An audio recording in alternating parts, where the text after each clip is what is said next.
Shalom, perkenalkan nama saya Victania Guslau dengan NIM 2214201195. Saya merupakan mahasiswa aktif di Universitas Pembangunan Indonesia Manado, kelas A2 Keperawatan semester 2, Fakultas Keperawatan, Prodi Ilmu Keperawatan. Pada kesempatan ini saya akan membuat tugas untuk memenuhi ujian akhir semester pada mata kuliah Farmakologi Keperawatan dengan dosen pengampu Apoteker Merdi R. Kansil, Sarjana Farmasi Magister Kesehatan. Definisi kolesterol. Kolesterol adalah lemak yang terdapat di dalam aliran darah atau sel tubuh yang sebenarnya dibutuhkan untuk pembentukan dinding sel dan sebagai bahan baku beberapa hormon.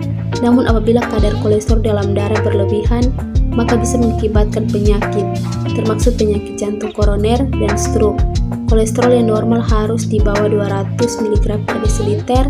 Apabila di atas 240 mg per desiliter, maka Anda berisiko tinggi terkena penyakit seperti serangan jantung atau stroke.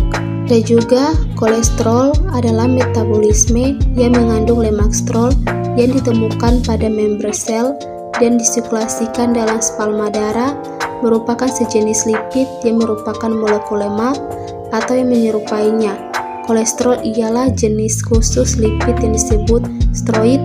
Steroids ialah lipid yang memiliki struktur kimia khusus. Struktur ini terdiri atas 4 cincin atom karbon. Fungsi kolesterol. Fungsi kolesterol terdiri dari 5. Yang pertama, membantu pembuatan hormon. Kedua, membantu pembentukan vitamin D. Ketiga, membantu penyerapan lemak. 4, membantu penyerapan kalsium. 5, membantu membangun kekebalan tubuh. Jenis-jenis kolesterol. Ada 2 jenis kolesterol. Yang pertama, 1 kolesterol jahat, yaitu kolesterol LDL adalah lemak yang jahat karena bisa menimbul pada dinding dalam dari pembuluh darah, terutama pembuluh darah kecil yang menyerupai makanan ke jantung dan otak. Timbunan lemak itu semakin lama semakin tebal dan keras yang dinamakan ateriosklerosis dan akhirnya menimbul aliran darah. Kolesterol LDL yang optimal adalah bila kadarnya dalam darah di bawah 100 mg per desiliter. Kolesterol LDL 100 sampai 129 mg per desiliter dimasukkan kategori pembatasan dalam borderline. Ikut 2 kolesterol baik. Kolesterol ADL disebut lemak yang baik karena bisa membersih dan mengangkut timbunan lemak dari dinding pembuluh darah ke hati. Kolesterol ADL yang ideal harus lebih tinggi dari 40 mg per desiliter untuk laki-laki atau di atas 50 gram per desiliter untuk perempuan.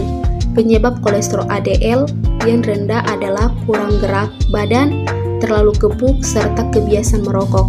Selain itu, hormon testosteron pada laki-laki, steroid anabolik, dan progesteron bisa menurunkan kolesterol ADL, sedangkan hormon estrogen perempuan menaiki HDL.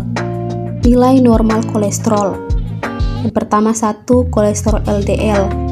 Nilai normal kolesterol LDL tergantung kepada jumlah faktor risiko seseorang terhadap PJK penyakit jantung koroner. Semakin banyak jumlah faktor risikonya, maka semakin rendah kolesterol LDL yang harus diturunkan. A. Jika jumlah faktor risiko PJK 0 sampai 1, maka kolesterol LDL lebih dari 160 mg per desiliter. B. Jika jumlah faktor risiko PJK kurang dari 2, maka kolesterol LDL lebih dari 130 mg per desiliter. C.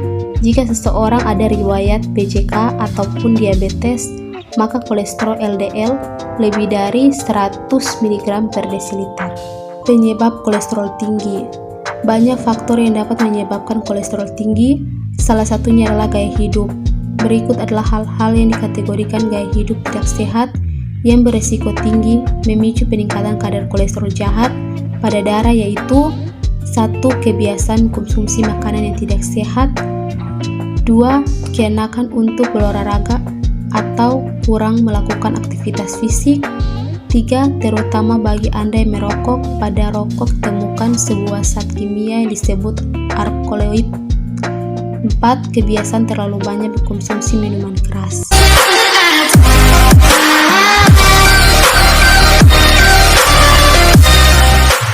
Atas Pembangunan Indonesia Manado yang terletak di Jalan Walter Mobasidi 6, nomor 129 Kota Manado, Sulawesi Utara, tempatnya di Kelurahan Bau Lingkungan 3 Manado, sangat strategis di pusat Kota Manado.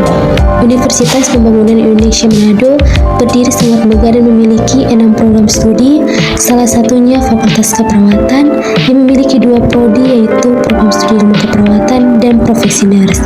Universitas Pembangunan Indonesia Manado memiliki laboratorium keperawatan dan didukung oleh sumber daya manusia yang berkompeten dan verifikasi Universitas Pembangunan Indonesia Manado.